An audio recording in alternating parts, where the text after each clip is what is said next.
இந்த ஜெப வீடியோ மூலம் உங்களை சந்திப்பதில் மிகுந்த மகிழ்ச்சி அடைகிறேன். இந்த செய்திய ஆரம்பிக்கிறதுக்கு முன்னாடி ஒரு விஷயத்த நான் சொல்ல விரும்புறேன். நீங்க இப்போது சோர்ந்து போயிருக்கலாம். காத்திருந்து களைத்து கூட நீங்க போயிருக்கலாம். உங்களால முடிந்த அளவுக்கு நீங்க போராடி கூட நீங்க இருந்திருக்கலாம். இந்த வீடியோவ நீங்க ஃபுல்லா பாருங்க. இன்று தேவன் உங்களோடு சொல்லப்போகும் வார்த்தை, உங்க சூழ்நிலைய விட பெரியது. உங்க பயத்த விட ரொம்ப வலிமையானது. உங்க பிரச்சனைய விட ரொம்ப உயர்ந்தது. அதுதான் ஆண்டவர் உங்களுக்கு கொடுக்கிற ஒரு வார்த்தை. "நீ பயப்படாத, நான் உன்னோடு இருக்கிறேன்." எத்தனை பேருக்கு இந்த வார்த்தை இன்று தேவைப்படுகிறது என்று எனக்கு தெரியல. ஆனா, இந்த செய்திய நீங்க கேட்கிறீர்கள் என்றால், அது ஒரு சாதாரணமான ஒரு விஷயம் இல்ல. தேவன் இன்று உங்கள் இருதயத்தோடு பேச விரும்புகிறார். அதற்காகத்தான் ஆண்டவர் இந்த வீடியோ உங்கள பார்க்க வைத்திருக்கிறார். இந்த வீடியோ நீங்க ஃபுல்லா பாருங்க. நிச்சயமா உங்களுடைய ஆவிக்குரிய வாழ்க்கையில ஒரு மாறுதலை ஆண்டவர் நிச்சயமாக இன்று கட்டளையிடுவார்.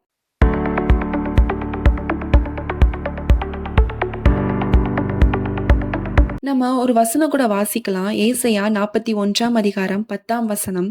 "நீ பயப்படாதே, நான் உன்னுடனே இருக்கிறேன். திகையாதே, நான் உன் தேவன். நான் உன்னை பலப்படுத்தி உனக்கு சகாயம் பண்ணுவேன்.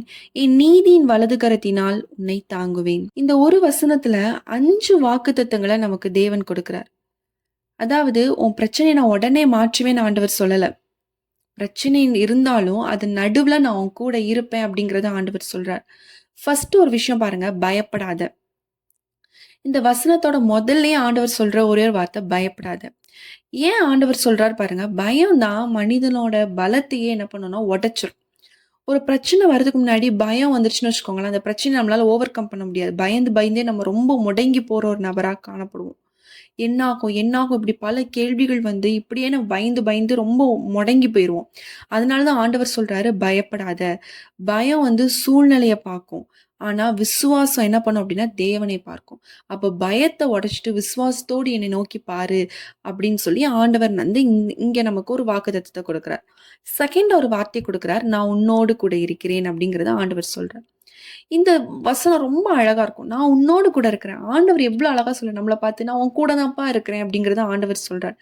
சில நேரங்கள்ல நம்ம ஆண்டவர் விட்டுட்டு போயிருக்கலாம்.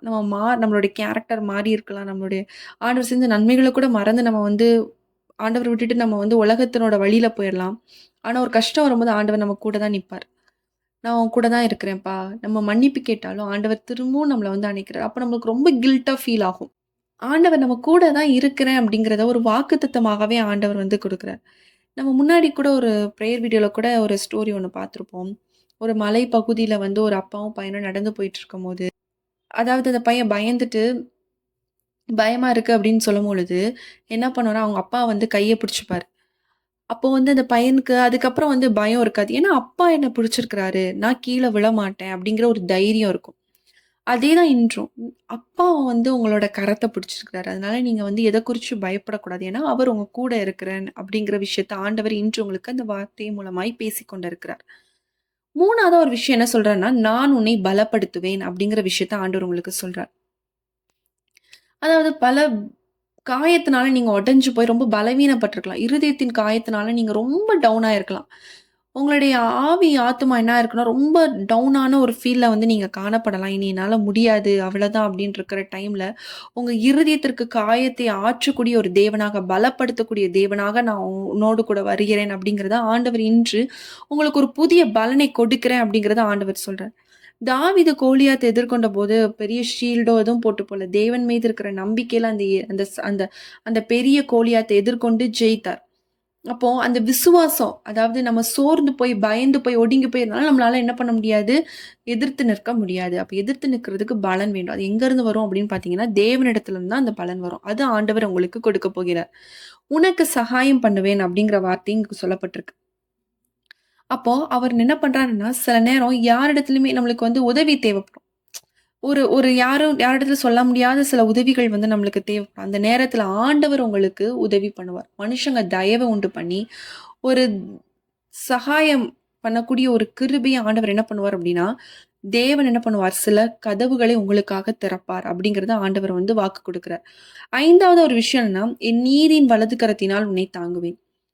நம்ம விழாம, நம்மளுடைய பாதைகள் இடராம, நம்ம கீழ விழாம, அவருடைய நீதியின் வலது கரத்தினால நம்மளை தாங்குகிறார். அப்போ எவ்வளோ அன்பான தேவன் பாருங்க. நம்ம உடைஞ்சு போய் நம்ம கீழ விழுந்து ஏதாவது தடுமாறிறக்கூடாதுன்னு அவர் எவ்வளோ அழகா நம்மள தாங்குகிற தேவனாக, ஒரு வசனத்துல எவ்வளோ அழகா எல்லாமே கவர் பண்ற மாரி, ஒரு லைஃப்‌க்கு தேவையான எல்லா விஷயத்தையும் கவர் பண்ற மாரி, ஒரு வாக்குத்தத்தத்தை ஆண்டவர் கொடுக்கிறாருன்னு பாருங்களேன். பயப்படக்கூடாது ஃபர்ஸ்ட்டு. 2வது அவர் நம்ம கூட இருக்கிறாரு. 3வது ஒரு விஷயம் பார்த்தோம். அவர் நம்மளை பலப்படுத்தி, நமக்கு உதவிகளை சகாயம் பண்ணுகிற தேவனாக காணப்படுகிறார். 5வதா நம்மளை வளர்க்கரத்தில தாங்குகிற தேவனாக காணப்படுகிறார். நம்ம எல்லாரும் கண்கள மூடி ஜெபிக்கலாம். நம்மளுடைய அப்பா எவ்வளவு அன்பான தகப்பனாக காணப்படுகிறார். எப்படிப்பட்ட சூழ்நிலையாக இருக்கலாம். பிரச்சனைகள் நடுவுல கூட தேவன் நம்மோடு கூட தான் இருக்கிறார். பிரச்சனை இல்லாத ஒரு வாழ்க்கை வேணும்னு ஆண்டவர் சொல்லல. பிரச்சனைகள் இருக்கும்பா. அதன் நடுவுல நான் உன் கூட இருந்து அத ஜெயமாய் நீ வந்து அதுல வெற்றி அடைய நான் உனக்கு உதவி செய்வேன் அப்படிங்கிறத ஆண்டவர் சொல்றார். இன்று ஆண்டவர் உங்களுடைய வாழ்க்கையில நீங்க எப்படிப்பட்ட சூழ்நிலை வேணாலும் இருக்கலாம். ஆண்டவர் ஒரு அற்புதத்தை செய்ய போகிறார். ஒரு சகாயத்தை உண்டு பண்ண போகிறார். மனுஷ தயவு. நீங்க அநேக காரியங்கள் அதிகாரிகளுடைய தயவுக்காக நீங்க காத்து கொண்டு இருக்கிறீங்க. ஆண்டவர் ஒரு அற்புதத்தை செய்ய போகிறார் உங்களுடைய வாழ்க்கையில. ஒரு பெரிய மாற்றத்த நீங்க எதிர்பார்த்திருக்க மாட்டீங்க. ஆனா உங்களுடைய கரத்துல ஆண்டவர் ஒரு பெரிய ஆசீர்வாதத்தை கொடுக்கிறார். பெற்றுக்கொள்ளுங்க இயேசுவின் நாமத்தினால. அந்த ஆசீர்வாதத்தை நீங்க சுதந்தரித்துக் கொள்ளுங்க. உங்களுக்காக தேவன் கொடுக்கக்கூடிய ஆசீர்வாதம். அது எந்த மனுஷங்களாலும் பறித்துக் கொள்ள முடியாது. எந்த சத்ருவாலும் பறித்துக் கொள்ள முடியாது இயேசுவின் நாமத்தினால. ஆமென் ராஜா. இந்த நாள் முழுதும் கர்த்தாவே உம்முடைய பிரசன்னம், உம்முடைய கிருபை கூட இருந்து தாங்கி வழிநடத்தி செல்லட்டும். எல்லா சத்ருவின் கைகளுக்கு கர்த்தர் விலக்கி காத்துக் கொள்வீராக. அப்பா உம்முடைய கரம் கூட இருக்கட்டும் ராஜா. நீங்க அவங்கள பிடித்துக் கொண்டீங்களா அவங்க பயப்பட மாட்டாங்க. ஆண்டவரே அவங்க எந்த சூழ்நிலை கண்டு பயப்படக்கூடாது. பயத்திற்கு அவங்க எதிர்த்து நிற்க கர்த்தர் நீர் உதவி செய்யுங்க. அதற்கு ஒரு நல்ல ஒரு பலத்தை நீங்க அவங்களுக்கு கொடுக்க வேண்டுமாறு ஜெபிக்கிறேன் தகப்பனே. ஆண்டவர் உம்முடைய நீதியின் வலது கரத்தினால் அவங்களை தாங்கி வழி நடத்தி சொல்லுங்கப்பா. உம்முடைய கரத்துல ஒப்பு கொடுத்து ஜெபிக்கிறோம்.